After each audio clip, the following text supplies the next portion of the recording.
Relational database schemas. Operations. Basically, there are two types of operations in RDBMS: updates, retrieval. Updates. There are three types of updates given below. 1.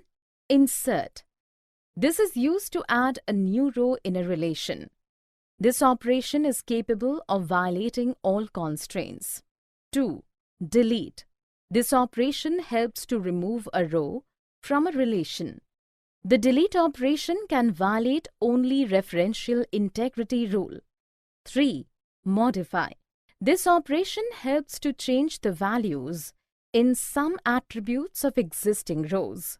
We have to make sure that modification should not be performed neither on primary key or foreign key.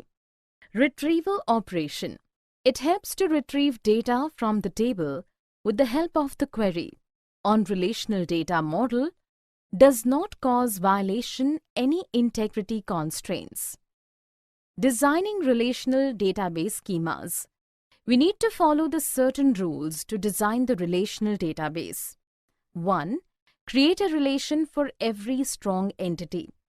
For every entity that has a primary key, a separate table that includes all the simple attributes of that entity is created.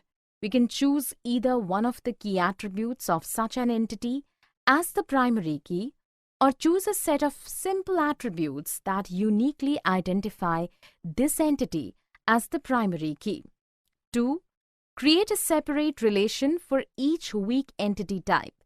We know that each weak entity requires an owner entity and a relationship through which that weak entity can be identified.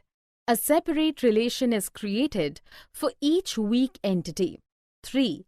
Identify entity types participating in binary 1:n relationship type, recognizing the first relation on n side of relationship and second on one side of such relationship. The primary key of second relation must be added in first relation as its foreign key. 4.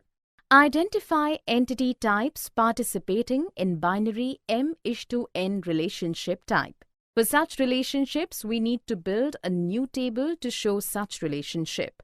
This new table should add the primary keys of the tables that show the participating entity types as foreign keys.